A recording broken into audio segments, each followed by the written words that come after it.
the minutes. Steph, do we have any public comments? Nope. Sorry, no? No.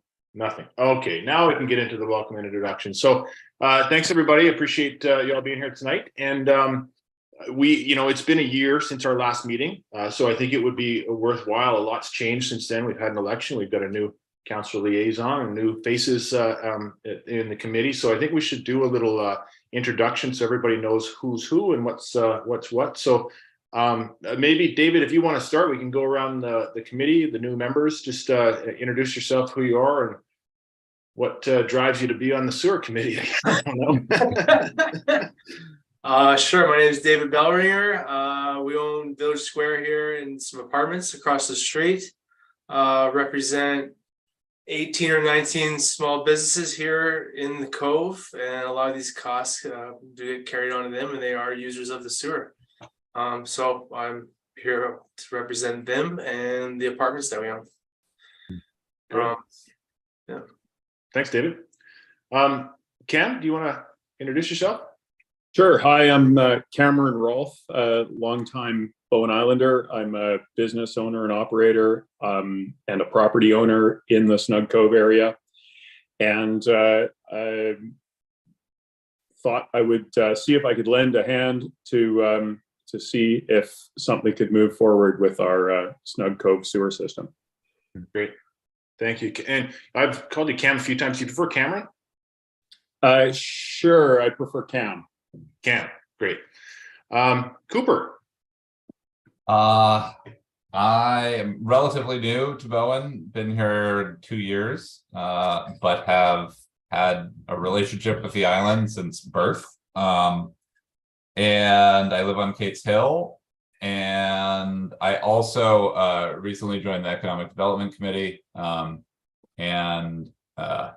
my interest here is self-interested in that I live in Kate's Hill, but also I think this is an economic development issue. So tied together. So Absolutely. Interested to see what's going on. Great. Councillor Wake.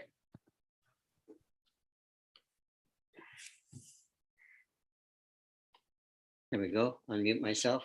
Hi, I've been on the island since 2009 and was in Whistler before.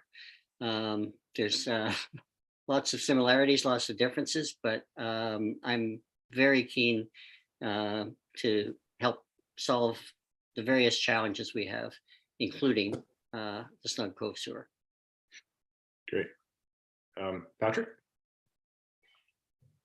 Hi, Patrick Graham, the Director of Engineering at BIM. Been in that role since the beginning of 2020, and sewer issues have been front and center that whole time. Yeah, great. Kristen? Hi, everyone. I'm Kristen. I am the CFO for Bowen Island. I've been in this role since about a year ago, and was also in this role prior to that from about 2012 to 2017. So I'm very familiar with this old sewer. Too familiar. Yes. I'm Steph. I'm the committee coordinator. I'm the one who's hurting you guys and capturing your wisdom. Great. And I'm Glenn Cormier, the current chair of the committee and owner of the Bowen Island Pub. I've got interest in the commercial property of the Bowen Pub and also a couple of businesses in the Cove. And this is of great concern to me, this committee right now. I've been on the committee, I think, along with David for a number of years. Moved into the chair position when Rondi Dyke stepped aside a couple of years ago, just in time, Rondi. So yeah, I think I'm excited that we have some new members at the table, and I'm looking forward to seeing the progress we've made in the last year and finding hopefully helping to find a pathway forward. I guess we'll start off with, since it's a new year, that we do need to do elections for chair and vice chair. So I guess the first thing we'll do, and Steph, just jump in and correct me if I'm doing this all wrong, but we'll call for nominations for the chair position. Is that correct? Yeah. So if anybody has a nomination for the chair position, I'd like to nominate Glenn for the chair position. okay, is there a seconder for that? Second. I'll second it. I'm just not sure. I'm not sure if I'm a liaison, so I'm actually not supposed to be voting on anything. Is that right? You are a voting member as far as I understand it. Is that correct, Yeah. Steph? Yes. So Tim, Okay, you then will I'll second vote alongside us. Thank you very much. Can I call if there's any further nominations for the chair position? I'll call it one last time.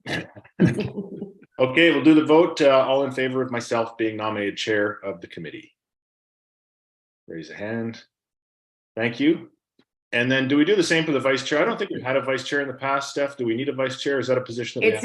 It's in the terms of reference. Okay, so we'll go ahead and we'll do the same. I haven't had conversations with anybody, and as far as I understand, Steph, correct me if I'm wrong, but you can elect yourself if anybody would like to be Nominate yourself.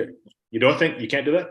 You can nominate yourself. You can nominate yourself. I am telling people, by the way, that vice chair has no work, but actually gets invited to parties, so. That's right.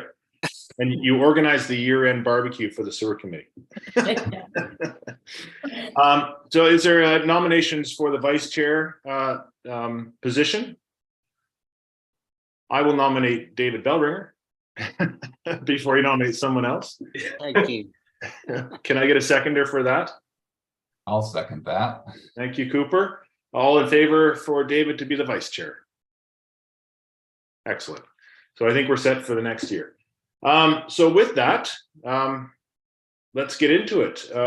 Kristen, our CFO, would you like to update us on the budget? Sure. And welcome to the new members. I think it's great to get some new perspective and some new people on this committee. So I'm really pleased and really happy about that. So welcome and thank you for stepping up. So I've prepared quite a detailed financial plan and report to the committee and included some recommendations. I really wish from a financial perspective that I had better news for you all. It's gonna be a tough road to get back to financial sustainability for this sewer utility. We are recommending this year that we increase Snug Cove sewer revenue by about 21% overall. I'm recommending that be done through a combination of user fees and the parcel taxes. Kind of splitting it between the two revenue streams allows property owners to, if they are residential property owners and they're eligible for that tax deferral program, they can help to offset some of the increases to the revenue requirements by accessing that program. But overall, I'm suggesting that rates need to increase by about 20%, the user rate. So last year they were established to collect 289,000 annually. I'm suggesting this year they need to go up to collect 346,000 this year. And I would recommend that we raise the parcel tax from $5.93 currently to $7.13, and that's a 25% increase in the parcel tax. We need those additional revenues to start to contribute and build back the sewer reserve fund. There are absolutely $0 left in the sewer reserve fund at this point. I know the financial report indicates 460,000 of reserves, but please understand that every dollar of that is committed to the completion of the wastewater remediation project that's currently underway. So it's really critical that we get on a path where we're beginning a conscious, dedicated annual plan to rebuild that reserve fund. So we'll start this year with 40,000 and begin to increase them year by year. We are providing the revenue as recommended will provide for all operating costs. It will provide for an allowance to do some additional inflow and infiltration remediation work, and that 40,000 contribution to reserves.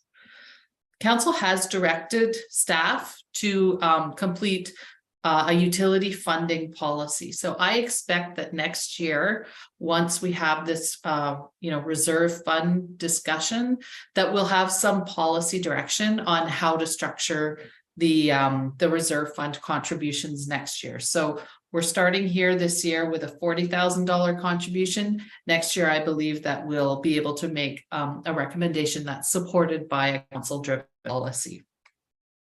There is Can I still, just ask Chris- yeah, go ahead. Sorry if I can just interrupt. I just want to, for clarity. So the increased revenue of 21% is a combination of the Correct. user rates and the parcel tax increase, bringing it up to 346. And you're saying 40,000 of that is to go into reserve, and the balance is just an increase in the budget. Is that what it is? Correct. Okay. There will be needed an additional contribution from the general fund this year, which will complete the financing for the wastewater treatment plant upgrade.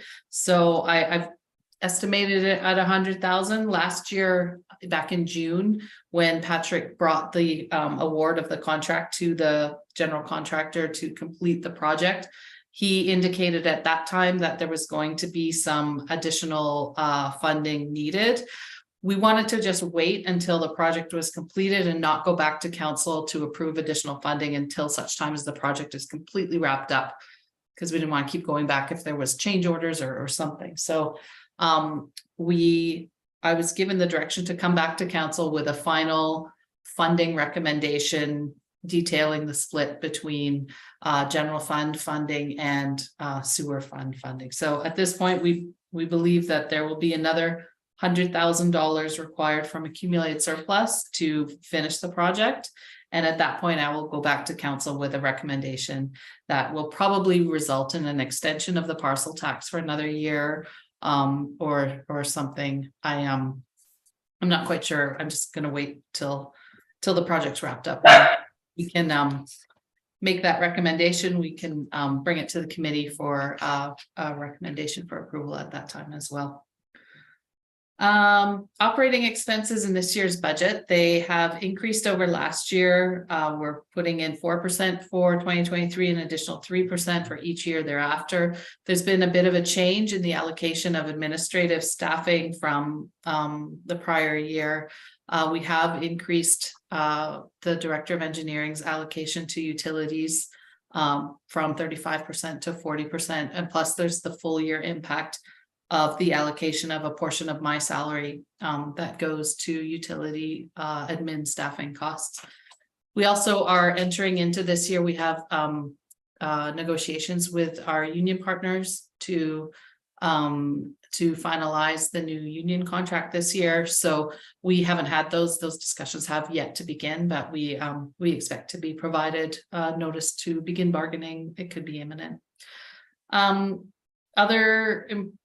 Other increases this year, you know, we absolutely are always just the cost of insurance. I'm sure that as business owners, many of you and homeowners are experiencing similar things. The costs of insurance premiums are just rising beyond the cost of inflation. It's crazy how much they increase from year to year. So that's definitely one of the driving factors in that's keeping, you know, operating costs high. When we invest new dollars into a piece of infrastructure like that, we have to go and revalue it and then pay premiums on that higher increased value of the equipment. So yeah, I can't stress enough how difficult it is to keep all of our assets insured, and how much we are spending year to year on increased insurance premiums. It's shocking. Other considerations for the wastewater treatment plant, again, obviously we need to start the discussion about including a plan for the future expansion of the wastewater treatment plant. It's gonna include development of DCC bylaws, as well as conversations with the development community to really better understand, I think, the scope of potential development projects and really what that timeline is for projects to come online. In the meantime, we just have to keep the focus on the development of a DCC bylaw, which we have direction from council to get done. So I expect us to begin work on that very soon too. So this year, staff are recommending that the Snug Cove Sewer Local Advisory Committee support inclusion of this 5-year financial plan in the municipal 5-year financial plan, and support the proposed revenue increases overall of about 21%, increasing user rates from 289 to 346,000, and an increase in the parcel tax per property from 513 to 713. And I think that's it for me. Any questions?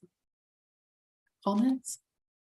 I'll start with a couple questions, actually. So just looking at the numbers that you've laid out here, with the 2022 budget, which was the transfer to capital funds for 1.64, but it only comes up as a little shy of 1.2. Now, is the transfer to surplus to make up the difference, or did we not spend as much as anticipated on the phase 1 upgrades, or is that some part of Patrick's presentation? Yeah, no, the surplus transfer is in, it was 458,830, so it drops it into surplus fund, and then I'll bring it out in 2023 to complete the project.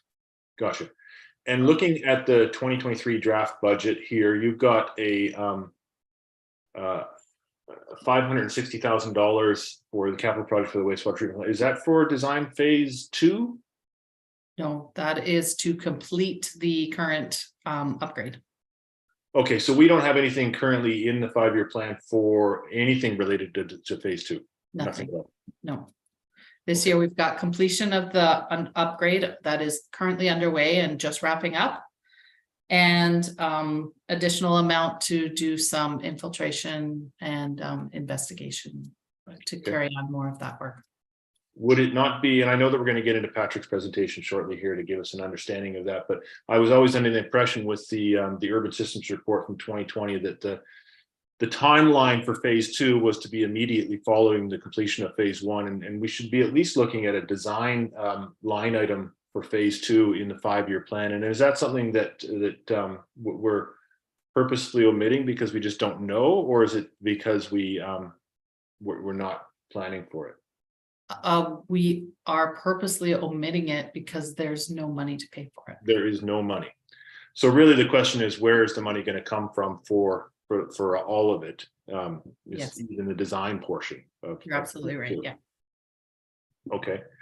And I guess that just comes from my ignorance when we talk about a 5-year plan from council's perspective.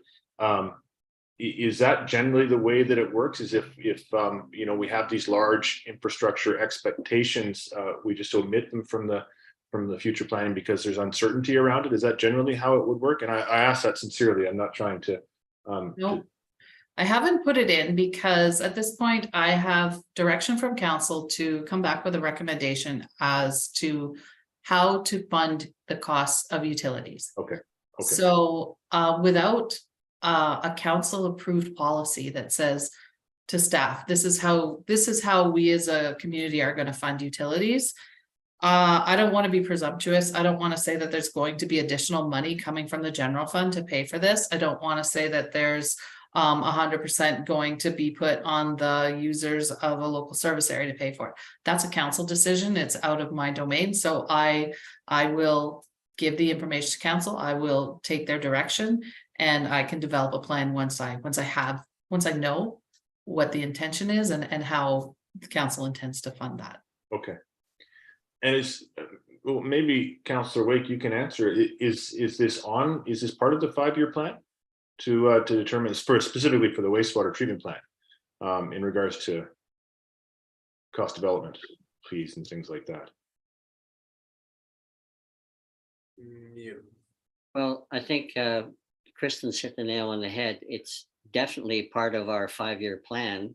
We really want to get on with it. We have to get on with it, but we don't know where the money's coming from. Right.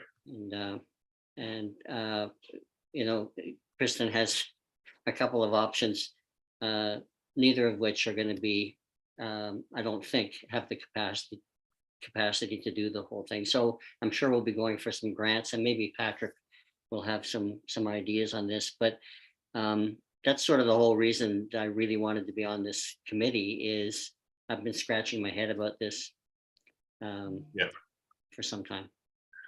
Would it be helpful to have a recommendation from this committee in that regard to encourage the council to move forward with their funding model for this particular project, I think that would probably be something we should consider as a Yes, committee. I think that would be a good idea. Okay. I don't want to interrupt your presentation, Chris. Now, should we go ahead with that now, or do you want to finish whatever? No, you I'm done. Okay. I would like to propose that then, because I do see it being something where I understand Kristen's perspective on where I have a better understanding as far as how things work, but I do think that it needs to be. I think it's part of the job of this committee to make sure that we are always encouraging council to move forward on this. And I specifically think that we should put forward a recommendation to council to include a funding model with the phase 2 upgrades of the Snug Cove wastewater treatment plant as part of the 5-year financial plan. Do we have any? I'll second that. It doesn't seem prudent to not have it in there at all. I mean, it should be in there as with a question mark of where it's getting funded, rather than just not there at all. Okay. And yeah, I would say it wouldn't hurt for us to have a discussion here. Yeah. Because this is so interesting, you know. I'm coming to this meeting basically wanting to ask, okay, where's the money going to come from and how are we going to do this? And you guys are asking me. So, you know, I think we're going to have to put our heads together here, and then council's going to have to put their heads together. So.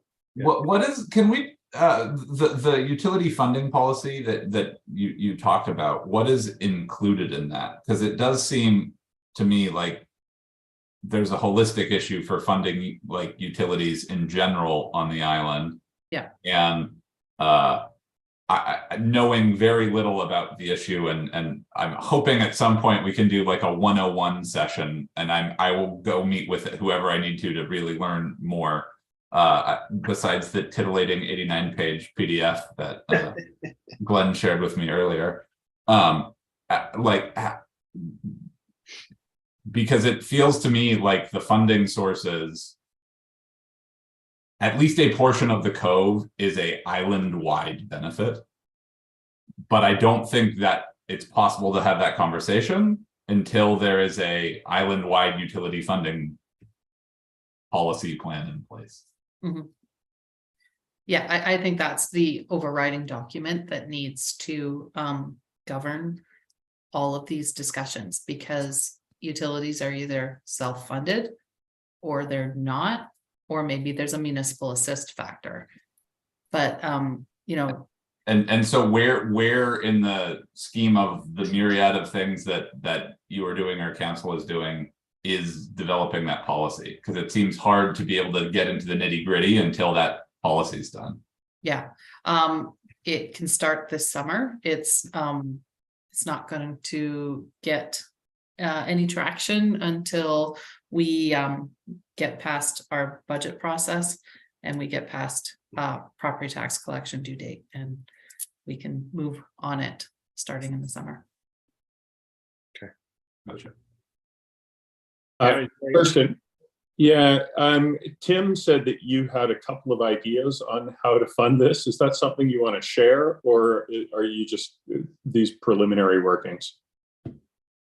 You know, there's no magic formula here. We tax for it, we get grant funding for it, or we borrow for it. There, the big piece in all of this is that this is for the most part, a project that benefits development. So the big question in all of this is, how does the development community fit into this equation? And what is the timeline on these additional or increased density developments that are potentially out there and would potentially Outside of the Cove?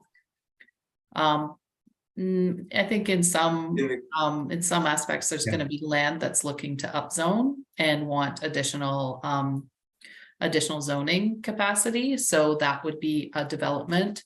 So yeah, even though physically they're within the boundary, they would be a development proposal, because they are likely looking for additional density in their application. Sorry, I just want to make sure I understand, but like for DCCs, it would include developments that are nowhere near Snug Cove. They would get an opportunity to pay for some sewer upgrades for a development that has no hope of connecting to the sewer. Is that right? I'm not sure. I'm not gonna say that I know enough about it to give you a definitive answer. So Okay.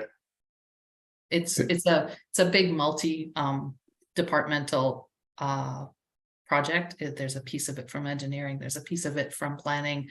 It's not strictly just a finance driven project. So I would really defer to the wisdom of the other managers on that. Okay, thanks. I think inevitably, yes, sorry, go ahead, Councillor White.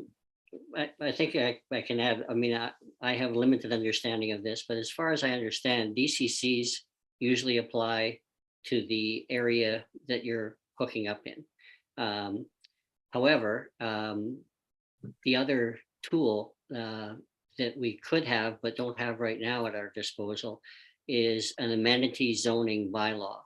So it could be a development anywhere on the island that was requiring an upzoning and would be required to contribute to a solution for an island-wide problem, or a problem that we identify that we absolutely need on the island but don't have funding for.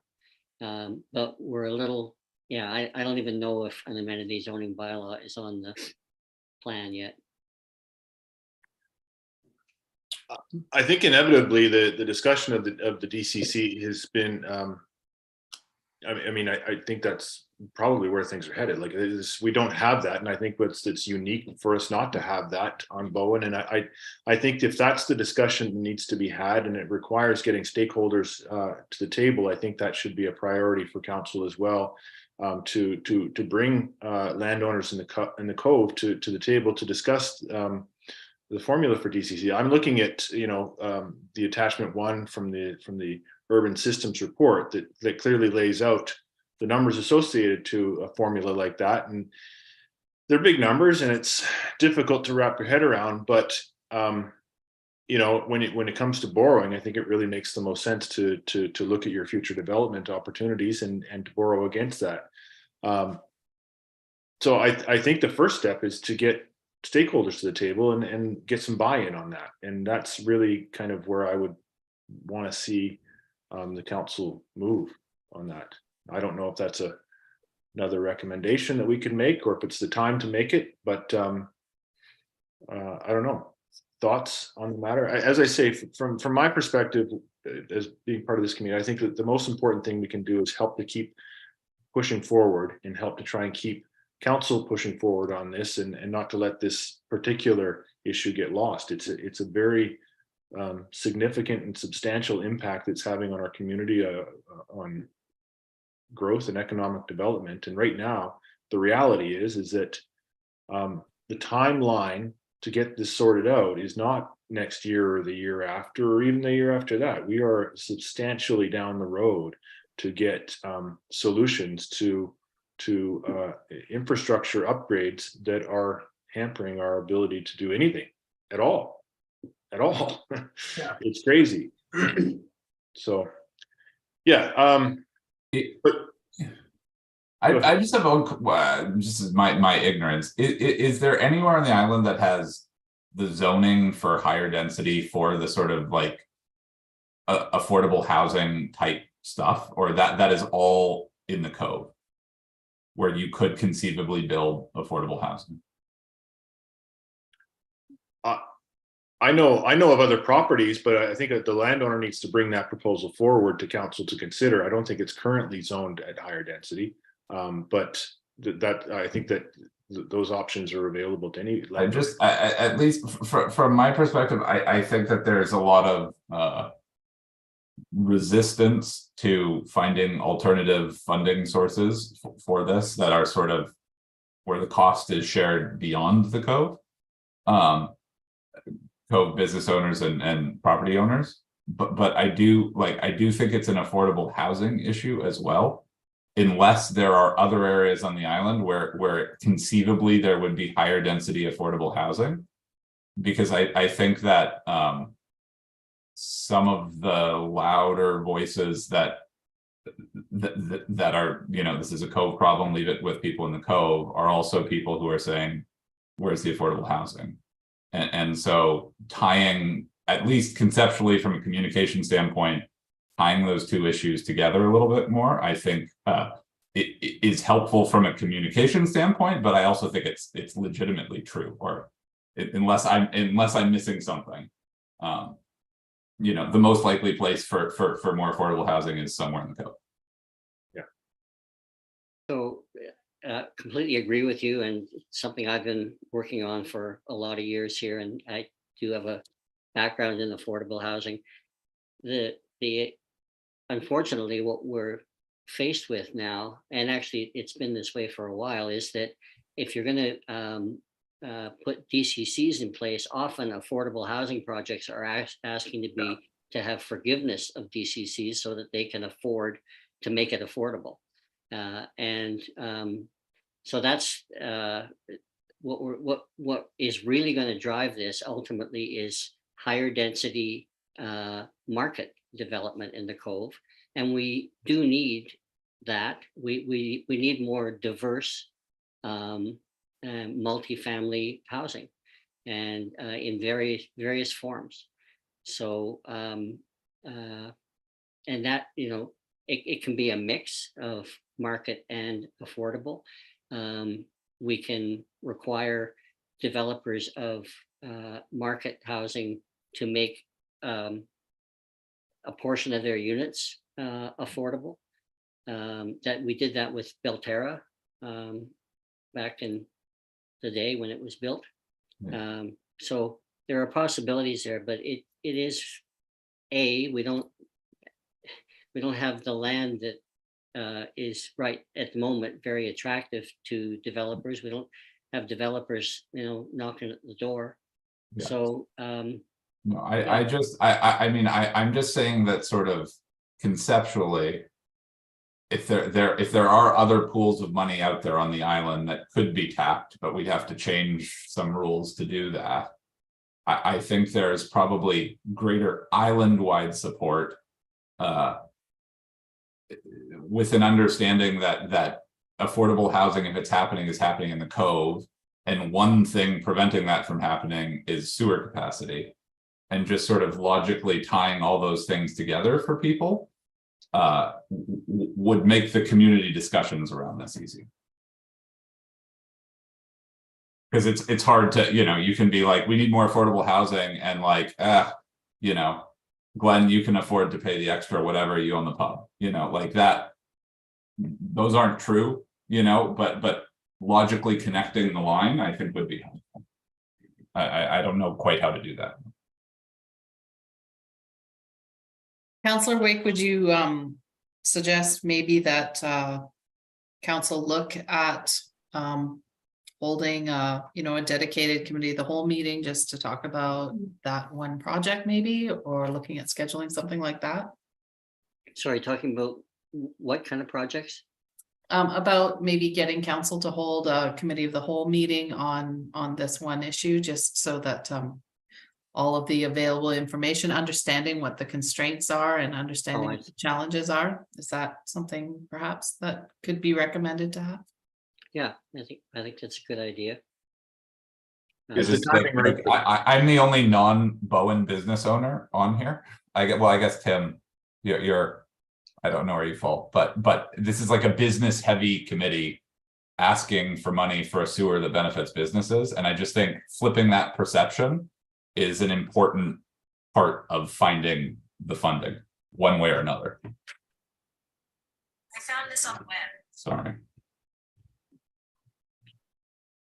I really do like the idea of that. I'm just wondering if it's the right time. I mean, the council right now has a lot of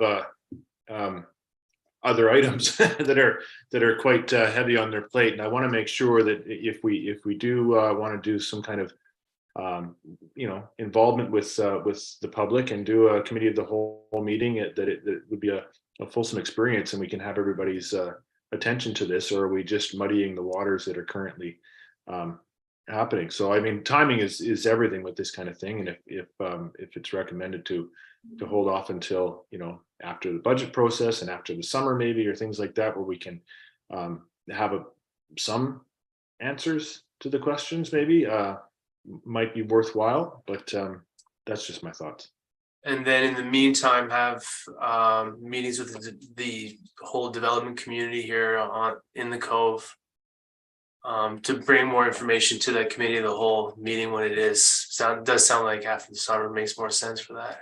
Honestly, I would love for this committee to facilitate that, for council to be able to bring the stakeholders together and have a meeting with council, with the stakeholders, to start discussing what people are open to, and so the council can understand what's everybody's plans for the next 20 years, like what realistically is going to happen to some of the available land in the Cove if you know, if this does or doesn't happen or whatnot, kind of thing. So I think it's important as well from the stakeholders perspective, you know, being one of them, to understand what's the timeline here, like, you know, what kind of plans should be made at this point. And you know, for me, it's, in all honesty, it's less about, look, investing in infrastructure is of paramount importance for every community. And I think that the numbers are big, but they're big because we're a small community and we haven't addressed these issues for a long time. So they are what they are. I think the numbers or the upgrades need to happen.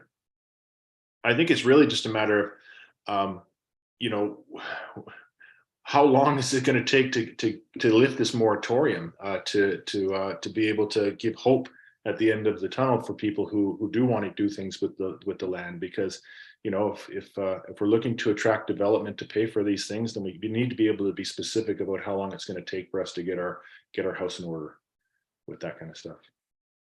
Is there a Snug Cove Business Association? There's not. No. There's not.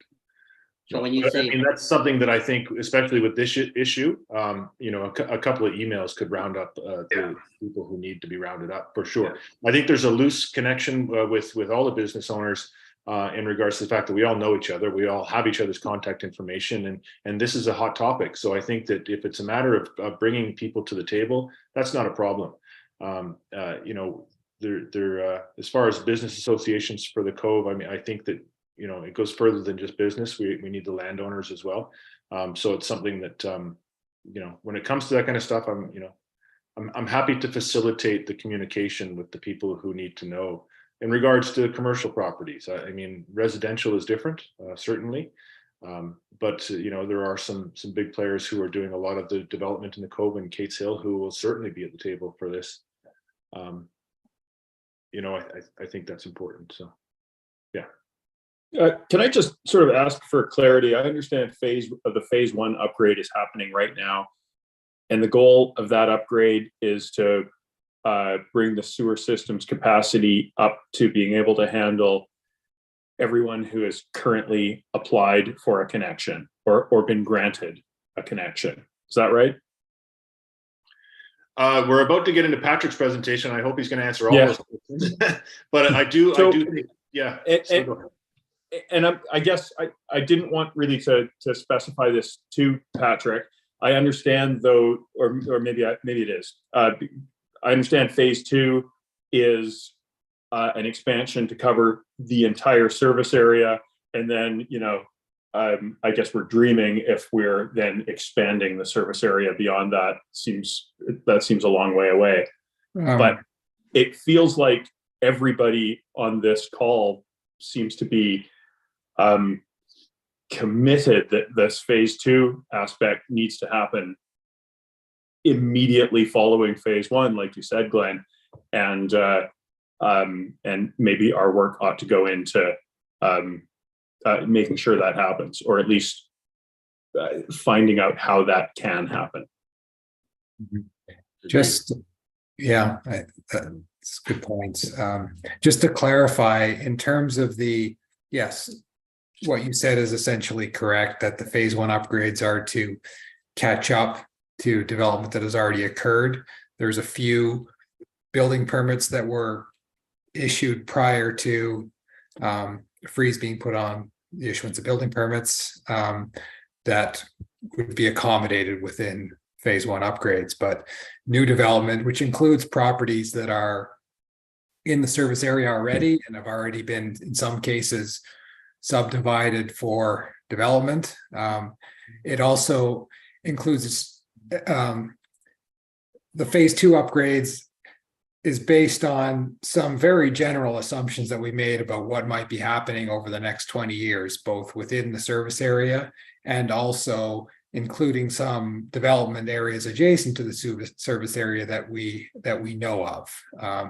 And that, you know, how you get money from those areas is a lot more straightforward. You know, you have a DCC in place that the share of the infrastructure upgrades gets charged to those development areas. It's the trickier question is around properties that are already within the service area, which is probably, you know, 2/3 of the 20-year growth. And that's based on a 20-year, but it's not based on an official community plan update, which, you know, may be occurring in the near future. And that's, you know, something that would provide better input on what is a realistic 20-year growth horizon or 30-year or whatever makes sense. I'd like to actually just keep Patrick on the line with this stuff and move into his discussion if we can, but we need to address the recommendation that's on the table. So it's in the chat. If anybody has any comments in regards to the wording or whether we should take a different approach or what, this is really just, again, from the committee recommending, well, let's just go through it here. The Snug Cove Sewer Local Advisory Committee recommend that council direct staff to include a funding model for the phase two upgrades of the Snug Cove wastewater treatment plant as part of the Bowen Island Municipality 5-year financial plan. Do we want to make any changes to that, or wording wise, or?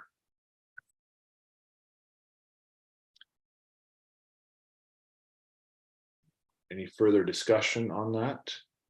Should we go ahead with a vote?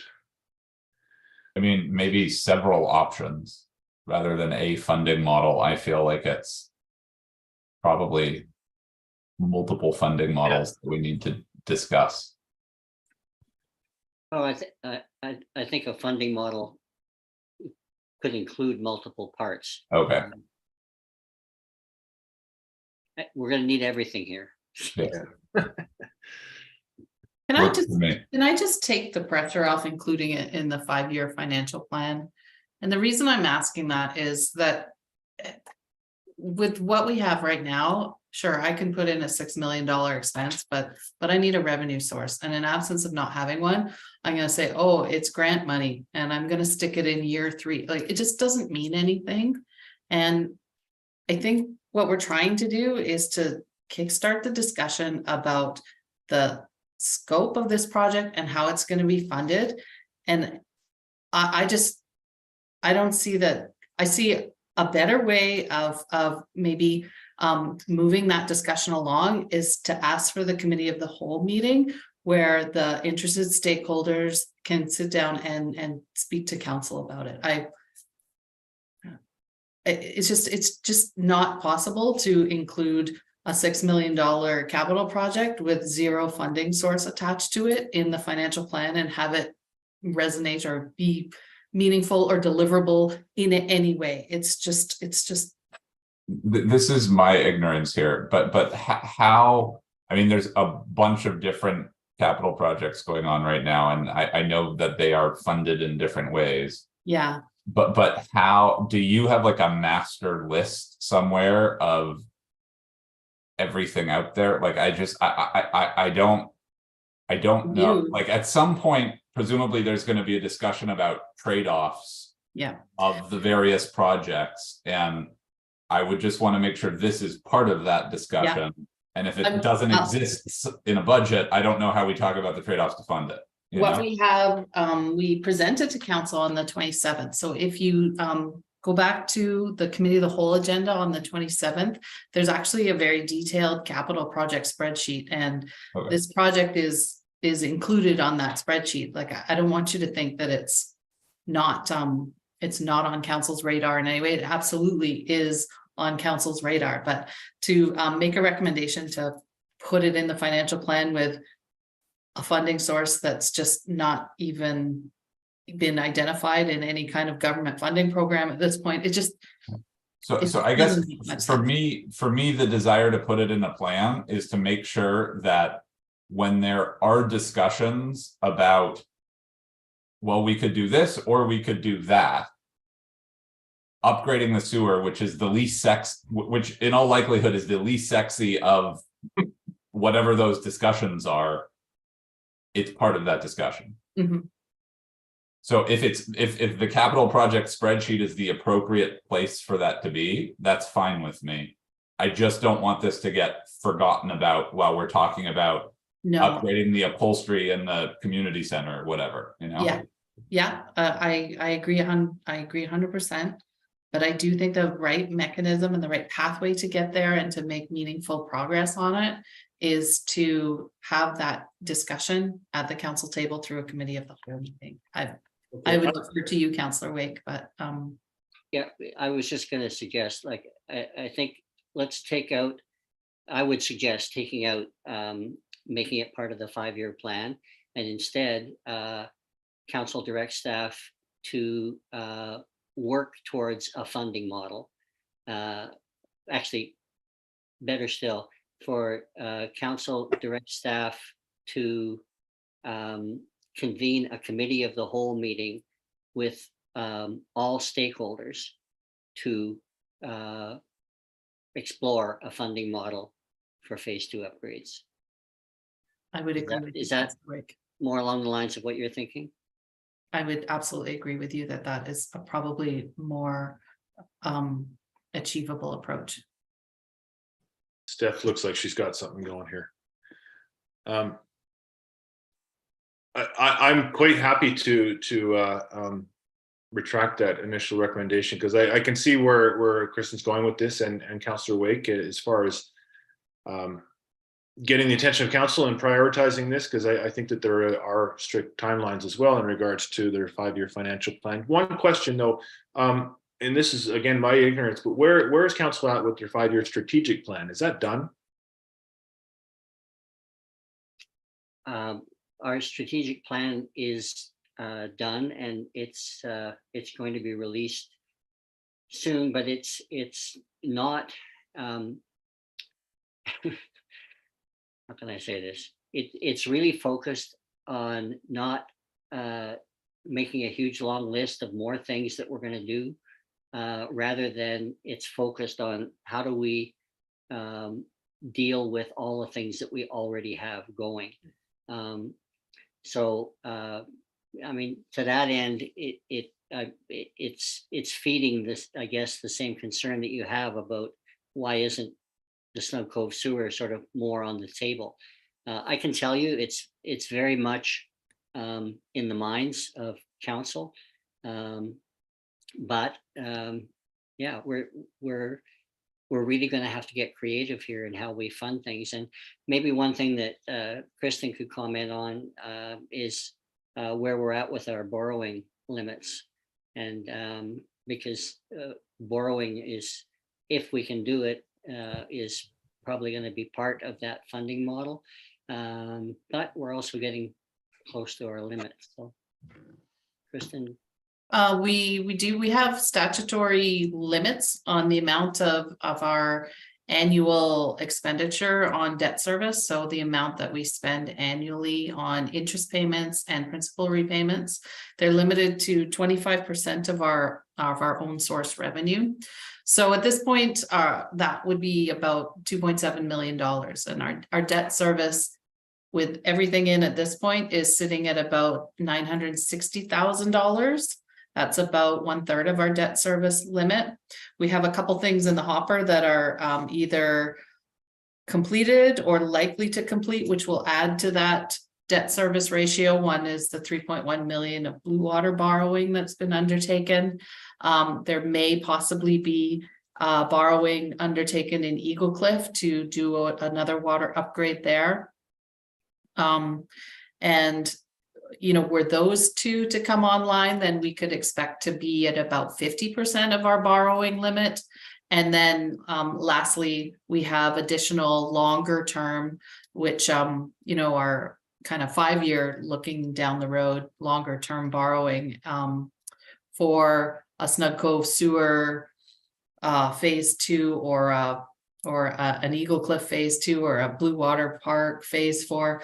Those could potentially add another third or up to 2/3 of our borrowing limit. So the reason I think that we want to highlight that and talk about that is because we've gone from having zero debt to 63% of our allowed debt in a really short period of time. And these are all really long-term debts. We're stretching them out over 30 years, which starts to go really from our taxpayer generation into the future taxpayer generation. So what we're doing is we're eating up future generations of debt service borrowing capacity with projects that are needed here and now. And it's just conceptually, it's something that we need to recognize and understand that there is a limit to what we can borrow, because we do have to be responsible stewards of our financial management and our plan. And we need to make sure that we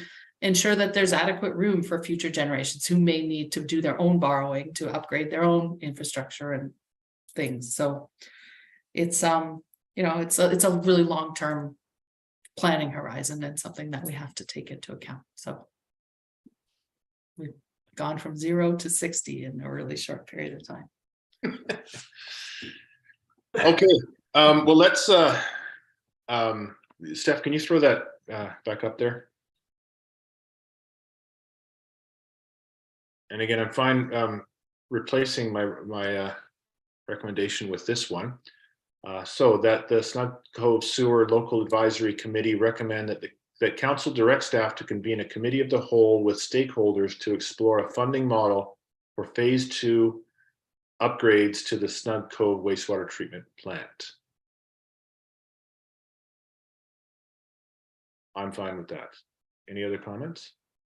Yeah, and Glenn, this doesn't necessarily mean if this committee of the whole comes up with a good funding model, that doesn't necessarily mean it couldn't get presented to council to be included in the 5-year plan. Is that right? Absolutely. It's just timing, Yeah. Again, it's up to council to convene this committee of the whole. And there is a timeline for the 5-year financial plan, as far as I understand. So that would be on their plate to decide, I guess. Okay. Yeah. Any other feedback? Does someone want to make this motion? Motion to adopt this recommendation. Well, I will. I don't know what I need to say, but I'm happy for that to be included in the minute. Okay, so that's great, Cooper.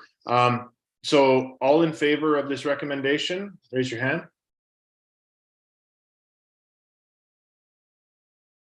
That was everybody? We froze for a second. Okay, thank you. With that, let's move on to Patrick's discussion, because I'm sure that's going to spur a lot more conversation in the same vein. Patrick? Okay. So we've talked a bit about the wastewater upgrades already. The phase 1 upgrades are substantially complete. There's a few deficiencies that the contractor needs to address. We should be able to have that the upgraded interconnected equalization tank in service in the next month. We've made a commitment to take a closer look once the phase 1 upgrades are online, work with Urban Systems to take a closer look at the capacity question, mainly looking at, are there any, additional properties that could be accommodated through the phase 1 upgrades, and there may be. It's definitely not going to be. It's not a solution to the ongoing growth in the Snug Cove area issue. That's that needs the phase 2 upgrades. We had put forward. We have a preliminary design, and we have, based on some assumptions about the 20-year growth horizon, what might occur in and adjacent to the Snug Cove sewer service area. There's also a need to register, and this may occur regardless of the phase one or the time frame for the phase two upgrades, and the work around that is the registration under the municipal wastewater regulation, and that in itself is a substantial amount of work that will have a significant cost to it. We may have to address that piece sooner than later. But the phase two upgrades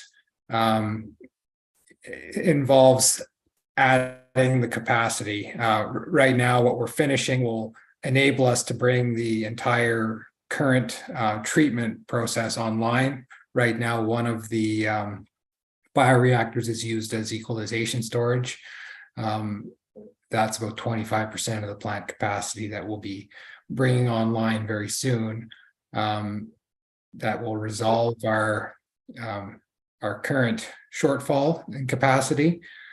I had hoped that we could proceed, more immediately from phase one to phase two in terms of including design in the in the budget for this year and next. But for reasons that we've already talked about, that's not possible. The other aspect of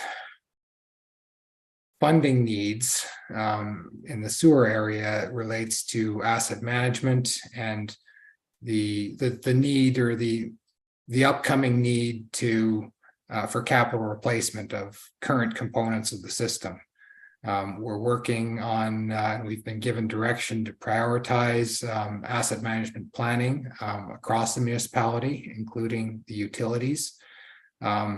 We have some sections of we've talked a lot about the wastewater plant. We've also got some sections of the collection system, particularly in the lower Snug Cove area that's been there for a long time, and is when we're looking at our 5 to 10 year financial plans, we have to start including the capital replacement for those components.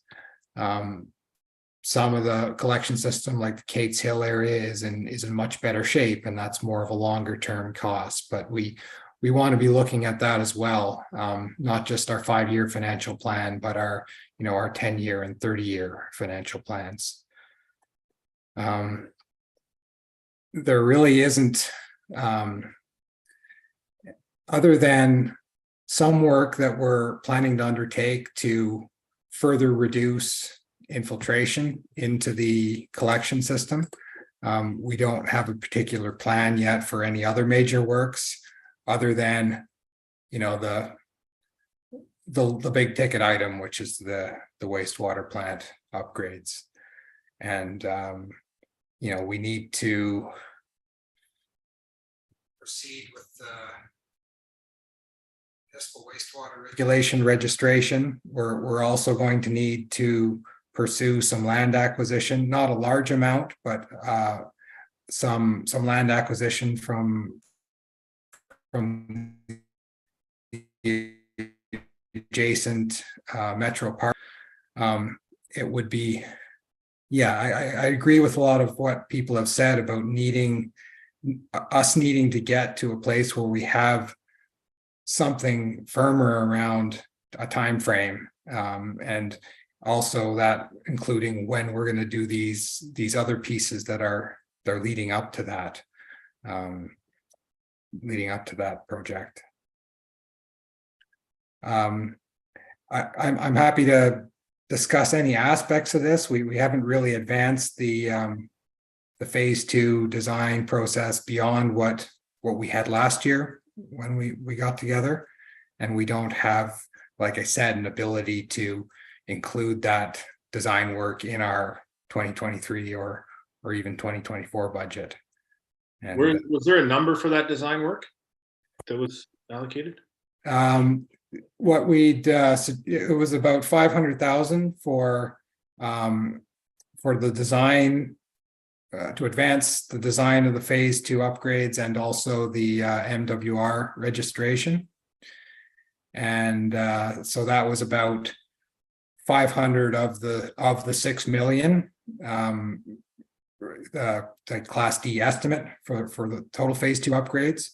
We also have a need for replacing the outfall, which is one of the capital replacement items that is more is more likely to fall to the current system to finance, and that's about another, between design and construction, another $1 million component of the project. So total of about 7 million, needing about 500,000 to advance the next step, the next steps. Okay. Anybody have any questions? So is it realistic to say that what we really need is to find $500,000 to know what we need to find $500,000 to know what we really need to find? Yeah, I mean, I think we need to find, we need to find 7 million, but we have, what we have now is a preliminary design and Class D cost estimate. And as we advance as you advance the design work, the cost estimate becomes a lot more, a lot more robust. And well, not necessarily. And another thing that like I said, the cost estimate is based on some assumptions that we made about growth that would be occurring in the Snug Cove area and in areas adjacent to it. If there's going to be an official community plan update in this, this council's time horizon, then that would provide, a lot better indication of what to expect. And it also becomes a significant driver for these upgrades. If the plan, the OCP is targeting, if growth in the Cove is a key part of that, which is likely, then part of implementing the official community plan is the requirement to advance the wastewater plant upgrades. Is that, Tim, is that on the high on your list for council? The strategic plan for the OCP, is that on there? You're on mute. Oh, you're on mute, Tim.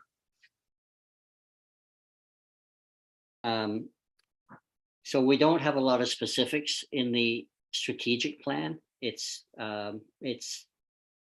more strategy. I think what you're talking about is specifics that would ultimately be in the 5-year financial plan. In terms of lists, we really rely on staff to bring us the lists, and then we may parse them and try to prioritize them. But even then, we look to staff for, I guess, options and ideas here. So I think the idea of having a committee of the whole meeting with staff and the business community and everybody that would be benefiting from this phase 2 upgrade in the room, maybe we can do a little brainstorming. But the reason we're at this kind of impasse is because it's a pretty tough situation, I think. Just to go back to Cooper's other comment about the design, and this was something that I was thinking about a lot as well. I mean, design is a big step forward for advancing a project, and I think that if we're talking about the $500,000 to design, do we have to determine our funding model for the 7 million before we can get that 500? Is there another opportunity to identify where that $500,000 can come from to get the process moving forward? Kristen. Yep, I would say absolutely, and I would think that you would probably want to get some design work done first, because that is going to increase your likelihood of getting grant funding to do a project. And, you know, you need a shovel-ready project, you need something that has, you've got to spend a bit of money to get there, so certainly looking at phasing the components of the project and looking at getting a design for it would, I think, be something that's achievable, and you know, you can figure out how to get to 500,000 a whole lot easier than you can figure out 7 million, which likely will not happen without some form of grant funding. So to Cooper's point, you know, if we focus the committee of the whole meeting on 500,000 rather than 6 or 7 million, we got a better chance of getting something worked out.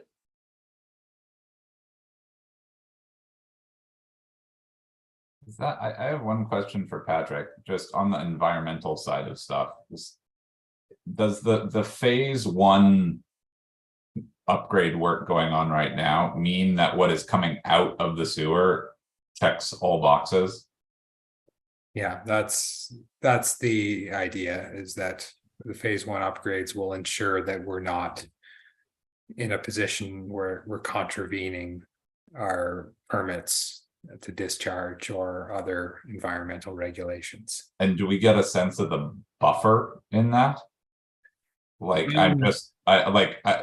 does phase 1 bring us like right to the line? No, I mean, or does it give us buffer? No, it gives some buffer. I guess the difficulty in talking about, you know, translating, say, some of that buffer into accommodating additional load on the system is, you know, what's the level of comfort of moving closer to the line. I mean, the condition where we have, I guess the worst case situation in terms of plant capacity is when we have prolonged wet weather periods. So if it's, you know, very intense rain for several days in a row, and it's, you know, it's very, so what do you assume as a scenario that you're probably that there's more periods of intense weather going forward than not. And that's part of the challenge as well. And, you know, we're working with our, you know, engineers of record for the assessment work, as well as the phase 1 upgrade design, to tackle these questions, you know, and they're putting their professional reputation on the line to recommend to us what we should be, you know, what level of buffer is appropriate given the potential consequences and the risks involved. So I'm because of that, you know, really it should be we should be in a situation where there's never no risk, but there should be very little risk of us, you know, being in a situation of contravening the environmental regulations that apply to us. This it does it kind of brings me into another area that I'd like to just touch on, which, you know, like, as I said, we're talking a lot about the money and the finance and the upgrade cost for the infrastructure, and I don't object to upgrading infrastructure in any way, but I think the big concern that I have, and that I hear echoed a lot, is the concern over this moratorium and the timeline of the moratorium, and the necessity of the moratorium has been of great discussion in the community in regards to, is this really necessary to completely stop all capacity growth into so I'm wondering, everything right now is based on the urban studies report from 2020. And you know, just from the perspective of someone who, you know, if you receive that kind of bad news about your house, you might get a second opinion. And I'm just wondering if that's worthwhile seeking that from you know, the council looking at is there other opportunities to engage with other professionals who might have a different perspective? I don't know. This is obviously something that's been discussed by others. And I'll bring up Brad Hawthorne, who has he's been vocal in regards to the phase one funding, but that aside, he's also been vocal in regards to potential other options or how he has interpreted the report from Urban Systems of 2020. And I want to keep that door open for Brad, because he is also, probably one of our more knowledgeable citizens in this community in regards to this system. And he was the director of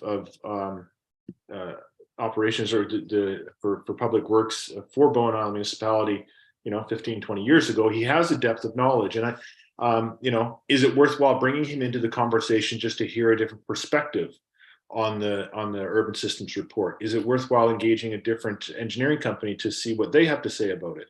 And I say that, I look to you, Patrick, because clearly, we do have the perspective of urban systems, and they provided a very detailed, in-depth report, and it's very clear.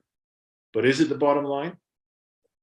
No, and not necessarily. And we have brought Brad Hawthorne in for discussions with urban systems on this very question. We haven't engaged another engineering firm to essentially review the same questions, which we could do. There would be a cost to that. I wouldn't say that the urban systems assessment is all we're going on is not really the case. We've also got the operational experience, where we have had overflow situations during certain conditions, and we have seen flows exceeding where they should be in terms of outflows. So we do have operational experience that essentially confirms what urban systems is telling us. I'm not saying no, we wouldn't spend the money to engage another firm. That could definitely be one of the options that we look at in terms of where we spend the money that we're able to come up with, if that's a good use of resources. I'm not closing the door on that. It's just we haven't. I think the first step would be, as I've described, is looking at that question of capacity. Now that we're soon to have the phase one upgrades fully operational, exploring that capacity question in more detail with the professionals that we've been working with to date. So you mentioned with the completion of phase one that there may be a potential opportunity to see some increased capacity. What does that mean? Is there opportunity then for some additional hookups? Well, there may be. That, I guess that's the point. Is and then you would get into the question, of course, about who gets to hook up. But we've definitely got some, very undesirable situations of areas that were planned and subdivided and subsequently sold on the basis of certain types of development occurring on those properties. And it would be that not having an ability to proceed with the community's growth plans is a big issue. Even more pressing and urgent, I would say, is dealing with those situations where essentially developments have been approved and then are no longer able to proceed. So we would very much like to find a way to deal with those. I'm just not able to, and I won't, and we may not be able to, but it's worth looking more closely at the capacity question with the phase one upgrades operating and able to test scenarios more easily. prior to having this tank there, you're really limited to whatever's coming in the plant. That's what you're able to evaluate and assess.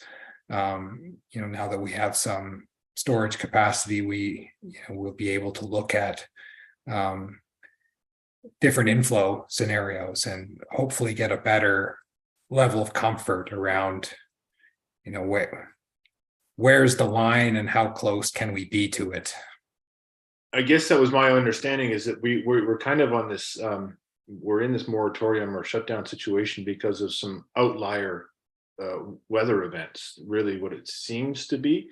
So with this, with this extra storage capacity, it really should help quite a bit. And I'm just wondering, you did mention, I know, I'll come back to Brad Hawthorne because he is he's been quite vocal about things, and I know that there has been discussions with him.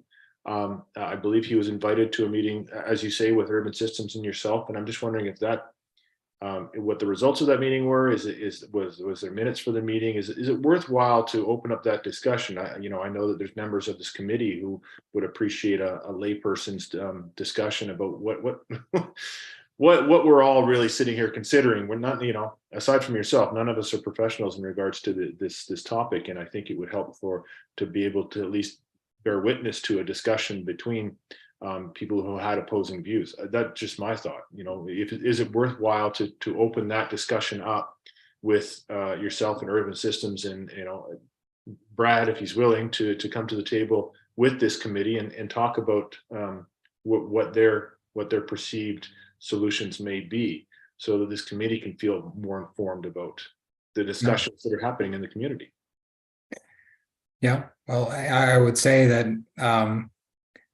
that type of review of this upcoming more detailed capacity assessment would be warranted, essentially continuing the discussions that we'd had with Urban Systems and Brad, and bringing this committee into the discussion as well.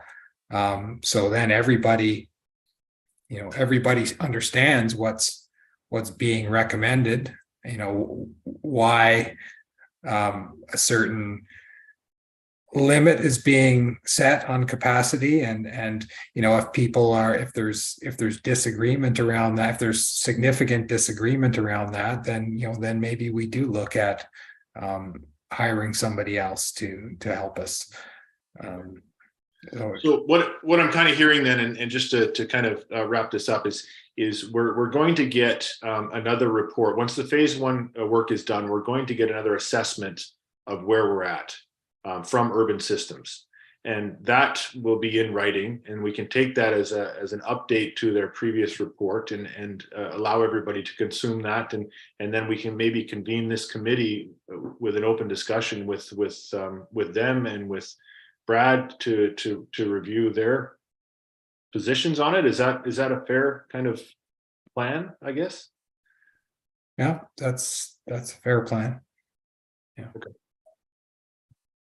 Patrick, I've got a question about the stormwater as opposed to the sewage that needs treatment. Presumably, if there's a lot of stormwater ingress that's causing the overflow, it's not increasing the sewage load, if you will.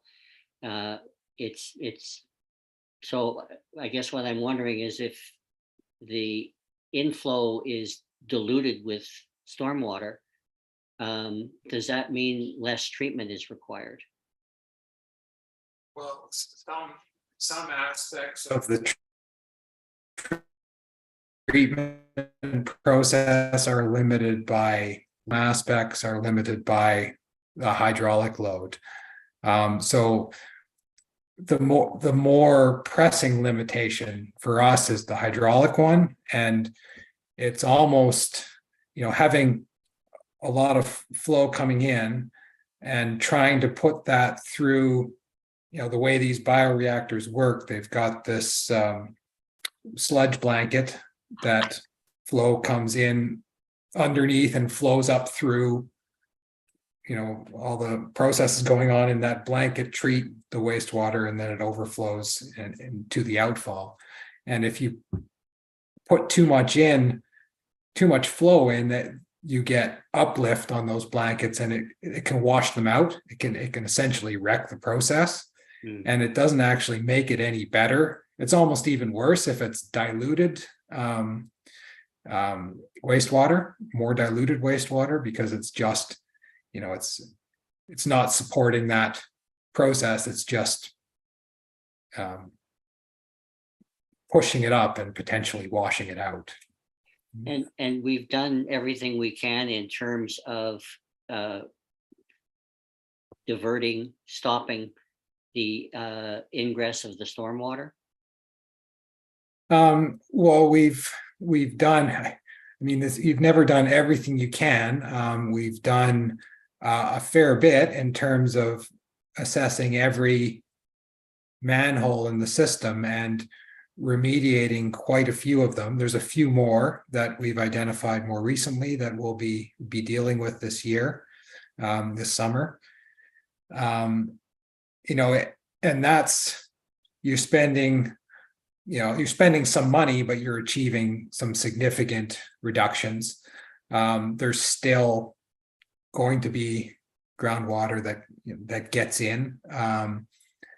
You can start sending cameras down pipes and undertaking more expensive investigations, and your returns on that expense is diminishing substantially once you sort of deal with the more readily accessible and likely sources. That's where you often get the most inflow, is at these manholes. So one last question. Do we need another major storm event in order to really assess where we're at with the stormwater? I guess you're never really going to know for sure until you have a substantial storm event. Someone used the term of outlier or outliers. I think we've had multiple situations where the capacity's been exceeded. So I don't know that I would call them outliers, particularly when it's very uncertain what is happening with our climate and the frequency and duration of intense rainfall events. Is that just something we've seen for these past few years, or is that a trend towards that type of thing occurring more regularly? But is it safe to say that, it's safe to say, it would be up to the professionals to decide, but if you look at the capacity that we've gained and you measure that against the amount that we have overstepped in the past, would that be a measure that they could base their decision on? Well, yeah, that's a key aspect of what it's going to come down to, is what have we gained through the efforts to reduce infiltration and the upgrades that are nearly complete, and where does that take us compared to relative to the current load on the system, and where we are relative to that line. What is the line where we run into serious problems, and what does that leave us as a buffer, and are we comfortable reducing that buffer or changing any of our assumptions that we're making? And ultimately, who makes that decision in regards to the level of comfort to be gained? Well, it would be, we would be getting recommendations from the engineers, from Urban Systems. It would be very difficult for us to go against those recommendations. I'm not a wastewater professional. I have some understanding of it, and we do rely on experts in this field to to give us recommendations. So I guess in that sense it is an urban systems decision. Well, it's our decision, but we Based on recommendation. it's a very difficult position to be in, to be having pressure from the community or council or wherever to recommend something that's more convenient when we have, professionals that we've hired, and we don't have reason to we have reason to trust their judgment. Like we do trust their judgment. It would be different if we were working with professionals that we were, that we didn't have confidence in, or we had reason to question the decisions or recommendations they're providing to us. I would say that's not really the case here. Yeah. Well, I would think that the suggestion that we include this committee in those discussions, it would basically alleviate a little bit of the spot you're in today, trying to explain this to everybody. If we all became more familiar with what the issues are. I agree, and and not to dismiss urban systems, but I think it's really it's beneficial to hear alternate suggestions and ideas, and I would like to be able to make sure that that's part of the fulsome conversation. When you're listening to one opinion, it's very hard when you know nothing about it. It's very hard to differentiate if there is any other options available to us. And I think in our situation, we really need to be open to any and all opportunities to help not only solve the problem, but at least is there temporary fixes that we can figure out as well? That's a challenging one, I know. Yeah, and we did get when we had, thinking back to the discussions that we had with Brad, I mean, he did have some concrete suggestions. For example, one was around the interconnection. Could we look at interconnecting the pump stations, the Miller Road and the Snug Cove pump stations, and tying that to the inflows, the gravity inflows, and trying to modulate the flow into the plant a little better, which we did, we did follow up on, we did explore, and really found that there would be some substantial cost to achieve that, and it would be of a limited benefit, given the condition that really causes us problems isn't so much the instantaneous or even hourly flows coming into the plant, but the volume, the daily, or more typically daily volume over multiple days. That's really causing the capacity issues. And there was some other comments and suggestions that we had, and some of it was sharing information, and some of it was ideas that we are valid, and we do listen. Okay.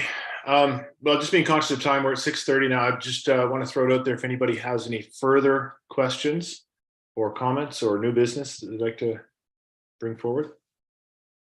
Lan, I've got, can I just get of that conversation, is the action that's come out of that is a meeting with urban systems, and what is the, what's it we're getting out of that discussion? I think that, yes, based when we do get the results from the phase 1 upgrades, maybe a more fulsome discussion with urban systems, which includes this committee, and possibly Brad or others who have thoughts as well. So I don't know how to phrase that. Is it more just for the minutes, or are you looking for a recommendation? It's just really for the minutes. No, just for the minutes. I'm not After gonna all include this? all of that. There was a lot in there about Yeah, I sludge. know. So I need to put something of meaning into the record. Yeah.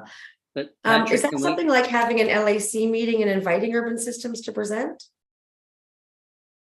Yeah, I think that would be great if we could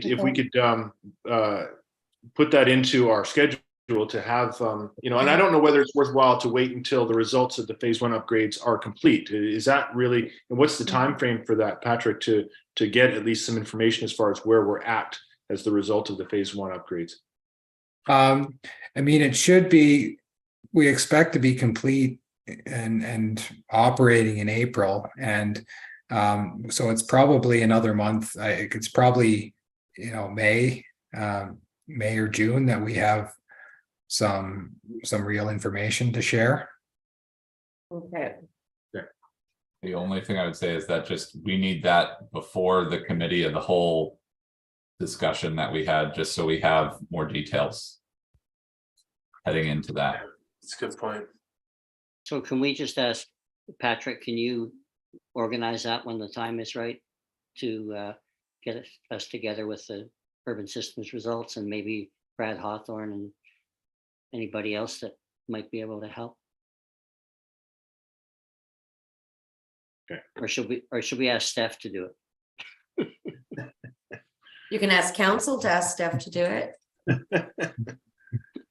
I'll do it. But yeah, I think you're right. I mean, with the recommendation to council for the committee, the whole meeting, I think it will all kind of line up with the same objective. If we can make that committee of the whole meeting inclusive of the reports findings after phase 1, and bring the engineers to the table as well, that would be great. Okay. Are we gonna vote on the 5-year plan and the rates? Oh, we do have that still, right, don't we? Yes. So, and I didn't include, I missed the rates in the cover page of the agenda, so the report has to include what was provided in the 5-year plan, and that the proposed increase be, or parcel tax be from 593 to 713. Yeah, Kristen, is that correct? So, and that was a question as well. That parcel tax 593 to 730, that's for the next year. Is that correct?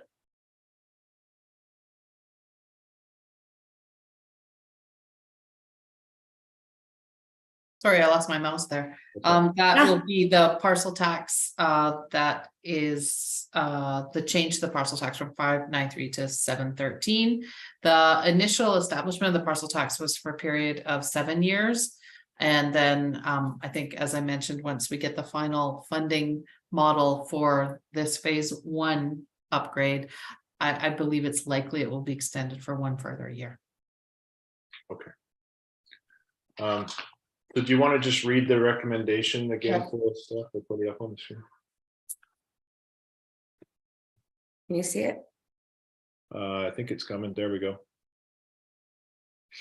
That the committee recommend to council that the draft Snug Cove sewer system 5-year financial plan be approved and included within the municipality's 5-year plan. And the committee support the proposed increase in the annual parcel tax from $593 to $713 per year. Can we add something about that this is for the next year and will be revisited once there is a utility funding policy in place for the island? I want to make sure that we come back to this when we have more information on how to do Well, it. Does that make sense? we do review this every year. We always make a 5-year plan, but we Okay. come back. That's here. just Okay, my we have the ignorance dates. on the process. So Yeah. that's Yeah, fine. Cooper, that was usually the entire focus of this entire committee, to meet once a year and vote on this. Yes. So I think we'll have opportunity next year to see what Okay. some of Yeah. it. Mover. I will. So we have a seconder, A second. David. Okay, so all in favor of this recommendation? I don't see Cam on here. I do. He's hands way up in the air. All right, so we're good then. Okay. Thank you, Um, committee. carried, yes.